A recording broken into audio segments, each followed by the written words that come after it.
네, 김건희 특검 민주당이 재발의했습니다. 민주당은 특검만이 해법이라고 주장을 하고 있고 국민의힘은 내홍 수습용이라고 반박을 했는데요. 이번에 특검 발의 내용을 보니까 허위 학력 기재 내용은 좀 빠진 거죠? 예. 뭐 진성준 의원이 대표 발의를 했는데요. 제가 뭐 오늘 들어오기 전에 좀 알아봤더니 뭐 기사에도 뭐 잘 그 취재들을 해서 보도를 하셨던데 기본적으로 그 정의당은 도이치모터스 건만을 먼저 하자라는 입장이에요. 네. 근데 이걸 너무 확장을 하면은 정의당과 그 조율이 안 될 것 같으니까 뭐 허위 경력은 빼고 그러나 코바나 컨텐츠와 관련된 의혹은 좀 집어넣자고 좀 더 주장을 해보자라는 어떤 협상의 어떤 카드가 되는 법안을 내놓은 것이다 이렇게 보여집니다. 네.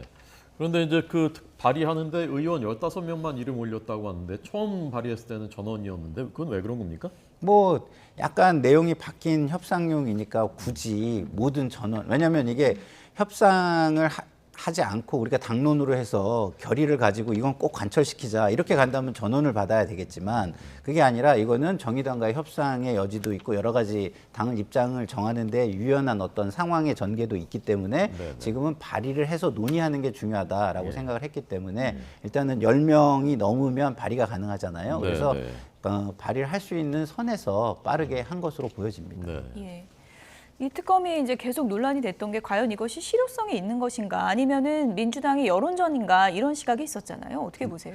그런데 민주당이 만약 특검이 이게 굉장히 정말 공공성 그러니까 많은 사람들이 다 공감한다고 한다면 과정조차도 사실은 공공성을 띄어야 된다고 저는 생각을 하거든요. 이번에 법안 발의가 유례 없이 사실 불공정했다, 공공성이 훼손됐다라는 게 바로 그러니까 이 그러니까 특검을 추천하는 데 있어서 교섭단체, 그러니까 대통령이 소속되지 아니한 교섭단체에서 추천하기로 했습니다. 일단은 특검은 사실 합의에 의해서 해야 돼요. 왜냐하면 특검이 내놓은 결론에 대해서 그 누구도 이의를 제기하지 않는 그런 정당성을 부여하기 위해서입니다. 여야가 합의해서 시작되는 건. 그런데 사실 여기에 허점이 이번에 만든 건 진짜 허점이 있어요. 교섭단체 있지 않습니까? 대통령은 어느 교섭단체에도 소속되어 있지 않아요. 왜냐하면 교섭단체는 정당이 아니거든요. 교섭단체는 뭐냐면 국회에서 자신들의 어떤 그런 국정을 논하기 위해서 일정 수 이상의 국회의원들이 모인 단체를 표현하는 것이 법률상으로도 마찬가지입니다. 그게 교섭단체예요. 그래서 당원은 교섭단체에 소속되어 있지 않아요.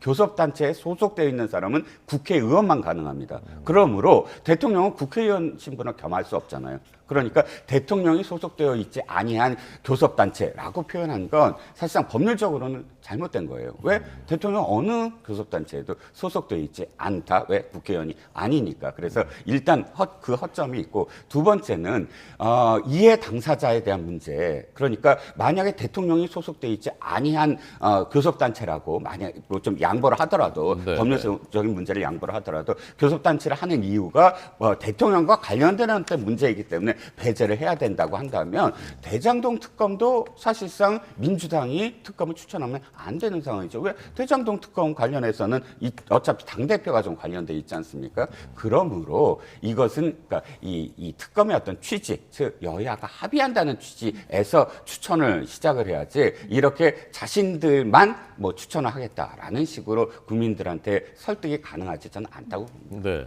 김성희 평론가님은 국회 정당 뭐 전문가시니까 지금 이제 정당과 교섭단체는 다른 것이다라는 그거하고 민주당만 그걸 할 수 있게 하는 게 말이 되느냐 그걸 어떻게 생각하십니까? 첫 번째 교섭단체라는 거는 기본적으로 국회의원들이 뭐 일정 숫자 뭐 10명 이상 모이면 교섭단체로 신청을 할 수 있습니다. 그건 맞아요. 그렇지만 그 교섭단체라는 것이 대부분 정당을 기반으로 하고 있기 때문에 교섭단체를 구성할 수 있는 구성원은 아니지만 그 단체의 일원이다라는 그 약간 확장된 개념으로 이해를 해주시면 좋을 것 같고요. 그게 당이니까 그런 차원이고 법률적으로는 뭐 우리 이종근 평론가님 말씀대로 따질 수 있는 부분이 있다고 보고요. 두 번째 관련성의 부분은요. 공격하는 쪽만 관련성이 있고 방어하는 쪽은 관련성이 없다. 그렇게 볼 수 없습니다. 어떤 사안이 있으면 공격하는 쪽도 관련이 있는 거고 방어하는 쪽도 관련이 있는 거죠. 다시 말해서 대장동에 대해서 국민의힘 쪽이 공격하는 쪽이어서 관련이 없다? 그럴 수 없죠. 이 사안과 관련해서 공격하는 관련성이 있는 거예요. 네. 방어하는 쪽은 방어하는 관련성이 있는 거죠. 왜? 네. 자기들의 정치적 이익이 거기 달려 있으니까. 네. 그렇기 때문에 이 두 사안에 대해서 뭐 그 관련성이 없는 쪽에서 추천해야 된다 이런 말은 저는 맞지 않다고 봅니다. 네. 어차피 합의에 의해서 제도가 있으면은 합의에 의해서 하는 것이 맞고 그 합의는 공정성과 중립성을 지키는 어떤 신의성실의 원칙에 맞게 합의를 해야 되는 것이지 누구 쪽에 더 가까우니까 관련성이 있고 누구 쪽에 안 가까우니까 관련성이 없다. 저는 그렇게 볼 수는 없다고 봐요. 왜? 이 사안 자체가 양쪽에 공격의 관련성이든 방어의 관련성이든 정치적 이익의 관련성이 있기 때문입니다. 네. 네. 김건희 특검법과 관련해서는 각 당의 이해관계가 다 다른 것 같은데요. 어떤 목소리 나오고 있는지 얘기를 좀 들어보도록 하겠습니다. 검찰 스스로 주가 조작 혐의를 입증할 정황을 무력화시키고 있습니다. 김건희라는 이름 앞에만 서면 검찰 수사는 절대 작동하지 않습니다. 죽은 검찰에 더 기대할 수 있는 것은 없습니다. 여당으로서 일말의 책임을 느낀다면 시간 끌지 말고 조속히 법사위를 열어 정의당 특검법을 처리하기 바랍니다.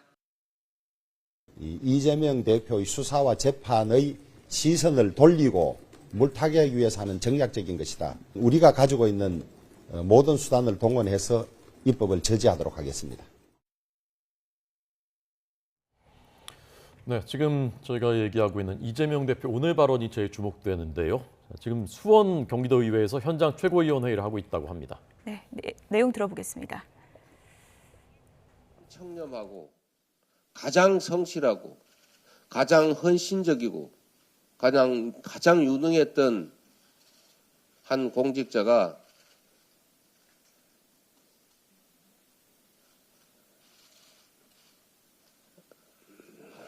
스스로 생을 마감했습니다. 평생을 공직에 헌신했고 이제 퇴직해서 제2의 인생을 시작하려고 하던 참으로 모범적인 공무원이었습니다. 자랑스러운 공직 생활의 성과들이 검찰의 조작 앞에 부정을 당하고 지속적인 압박 수사로 얼마나 힘들었겠습니까? 저를 둘러싼 모든 사람들이, 저와 인연을 맺었던 모든 사람들이 수사 대상이 되고 있고 그야말로 본인뿐만 아니라 그 주변까지 다시 2차, 3차로 먼지 털듯이 탈탈 털리고 있습니다. 검찰이 이분을 수사한 일이 없다 이렇게 선을 그었다는데 이분 반복적으로 검찰에 수사받았습니다. 그리고 검찰의 압박 수사에 매우 힘들어했습니다. 여러분이 아시는 것처럼 김만배 씨가 허위 사실이라도 조작해서 불어야 되는 모양이다 라면서 자해했습니다. 검찰 특수부의 수사의 대상이 되면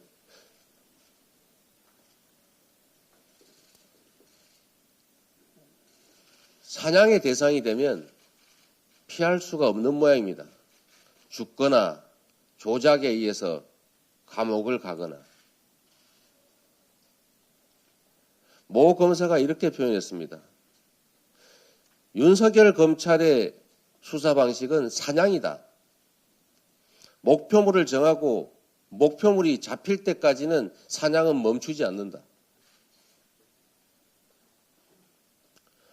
국가 권력을 정치 보복에 사용하면 그게 깡패지 검사입니까?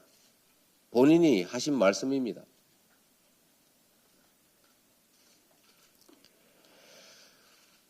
제 주변 한 어떤 여성은 8차례 수사기관에 불려가서 반복적으로 똑같은 질문을 하고 괴롭히고 주변을 수사를 하니까 이렇게 물었다고 합니다. 대체 언제까지 부를 거냐? 그랬더니 이렇게 말했다고 합니다. 그러니까 말을 해라. 말을 하면 끝나지 않느냐? 무슨 말을 합니까? 다 알지 않느냐? 이렇게 얘기하고 또 불렀다고 합니다.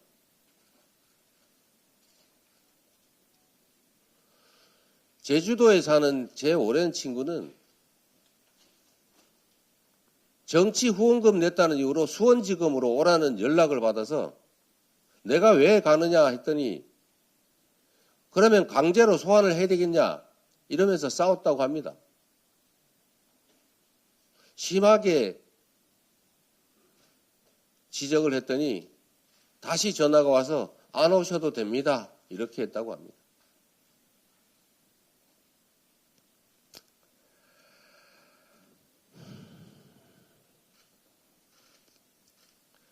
검찰 특수부의 수사 대상이 된 사람들이 왜 자꾸 극단적 선택을 하겠습니까? 있는 사실을 지적하면 오히려 시원하다고 합니다. 없는 사실을 조작을 해가지고 자꾸 증거를 만들어서 들이대니 빠져나갈 길은 없고 억울하니 결국은 극단적 선택을 하게 되는 것 아닙니까?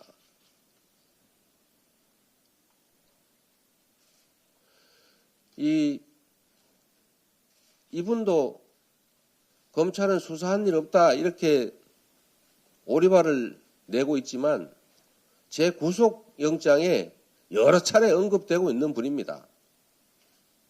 제가 그때도 한번 말씀드렸습니다. 모 회사 직원이 이분한테 들었다. 이분한테 언제 어디서 만나서 어떤 얘기를 들었다. 이렇게 수사는 했는데 이분을 불러다가 만난 일이 있냐? 아느냐? 이렇게만 묻고 더 이상 묻지를 않았다고 합니다. 그 다음에 다시 또 불러가서 꼬치꼬치 묻고 압박하고 했겠지요.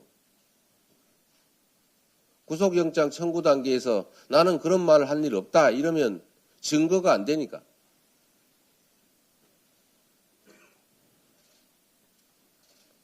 그리고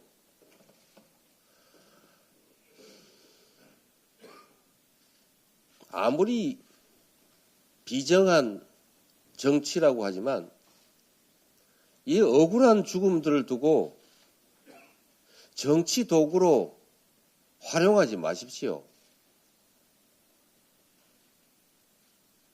이게 검찰의 과도한 압박 수사 때문에 생긴 일이지 이재명 때문입니까? 네, 지금 민주당 현장 최고위원회가 지금 수원에서 열리고 있고요. 이 자리에서의 이재명 대표의 발언입니다. 자신의 경기지사 시절 전직 비서실장의 죽음에 대한 검찰의 압박 수사 때문이다라는 입장이었습니다. 네. 이종근 평론가님. 네. 앞서 주변인들의 그 안타까운 죽음이 있을 때 이재명 대표가 이렇게 긴 시간 입장을 밝히진 않았던 것 같은데 상당히 좀 이례적이고요. 그리고 검찰 수사에 대한 비판을 상당히 강도 높게 하고 있죠. 그렇죠. 예. 일단 지금 이전에 있었던 극단적 선택을 하셨던 분이랑은 조금 다른 어떤 상황일 것 같아요. 왜냐하면 예. 비서실장이라는 성남시장부터 경기도지사까지 계속 비서실장이었고 아까도 모두에 말씀을 드렸지만 가장 지근거리에서 모든 업무 또는 업무 이외의 정무적인 어떤 상황들을 다 지켜봤기 때문에 모른다거나 혹은 나와 관련이 없다거나 가깝지 않다거나 이런 식의 어떤 그 지금까지의 발언과는 다 결을 달리할 수밖에 없어요. 그래서 맨 처음부터 굉장히 애도의 어떤 뜻을 표현한 것 같고요. 네. 그러면서 결론적으로는 이 모든 것들이 검찰 압박 때문이지 나 때문은 아니다. 그러면서 여러 가지 예화를 들었습니다. 뭐 제주도의 어떤 지인 또 가까운 제 주변의 여성 그래서 검찰에 계속 불려다니거나 혹은 검찰에 계속 소환을 당하면서 일어났던 일들에 대해서 이야기를 하면서 그것 때문에 그러니까 봐라 이런 상황들을 계속 하기 때문에 바로 지금 고인이 된 분이 극단적 선택을 했다라는 그 연결을 했습니다. 이 발언들은 아마도 그야말로 그 다음 상황들의 사실은 단초가 될 수도 있을 것 같아요. 왜냐하면 아까도 말씀드렸지만 유서 내용이 밝혀졌을 때, 유서 내용이 검찰의 압박이 아니라 또 다른 의미가 담겨 있을 때는 이 발언이 또 다른 어떤 또 화를 불러일으킬 수 있겠고요. 또 한 가지는 지금 주변 여성과 제주도 이야기는 상당히 지금 나중에 또 법적인 문제가 생길 수가 있습니다. 왜냐하면 자신과 관련된 문제로 검찰에 소환되는 사람과 계속 연락을 취하면서 그 검찰에서 있었던 일을 자기가 들었다는 건 아니에요. 그러면 그건 계속 그 어떤 증거라든지 이런 것들을 증언과 함께 증인이 될 수 있는 사람들과 계속 소통을 하고 그걸 조율했다는 뜻으로도 들릴 수 있기 때문에 이 발언들이 적절한가는 또 예외로 또 판단을 해야 될 문제라고 봅니다. 네. 검찰이 먼지 털듯이 탈탈 터는 수사 때문이다라는 이제 내용이었는데 이제 그 유서에서 발견됐다는 이재명 대표에 대해서 이제 내려놓으시라 이거하고는 좀 결이 다른 것으로 이제 느껴지는 부분이 있었거든요. 그러니까 이제 제가 이재명 대표의 말씀을 들으면서 참 심경이 복잡합니다. 왜 복잡하냐면 이재명 대표와 검찰이 서로를 악마화하고 있는 거거든요. 근데 이재명 대표라는 국회의원직도 그렇고 당 대표라는 직도 그렇고 그다음에 검찰이라는 어떤 조직도 우리의 제도의 하나입니다. 근데 국민들 입장에서 보면은 어떤 제도들이 지금 부정당하고 있는 거잖아요. 부정당하고 있는데 이렇게 되면은 국민들은 뭘 기준으로 어떤 질서 속에서 살아야 될까 저는 굉장히 좀 답답함을 느꼈고요. 그렇기 때문에 법원의 역할이 정말 중요해졌구나. 법원은 이제 기계적으로 이거를 할 것이 아니라 정말 이게 어떤 국민들의 피해를 더 이상은 더 생기지 않게 막기 위해서라도 정말 책임감을 가지고 이것을 빠르게 재판 결론을 내주는 게 정말 중요하겠구나. 저는 개인적으로 이런 생각이 좀 들었어요. 말씀하신 대로 양쪽의 결은 너무 다릅니다. 예? 근데 국민들은 그걸 지켜보고 있고 어디가 옳은지를 지금 모르고 있어요. 그러면서 국정이나 이런 것들은 마비가 돼가고 있고 그 다음에 우리의 사법 시스템은 부정되고 있습니다. 이런 상황 제가 볼 때는 법원에서 하루빨리 좀 의지를 가지고 이 재판을 빠르게 진행해서 빨리 결론을 내주는 것이 국민을 위한 길이다 이런 생각이 들었습니다. 네. 안타까운 소식 그리고 이재명 대표의 입장까지 전해드렸습니다. 이종근 시사평론가, 김상일 정치평론가 두 분이었습니다. 고맙습니다. 감사합니다. 감사합니다.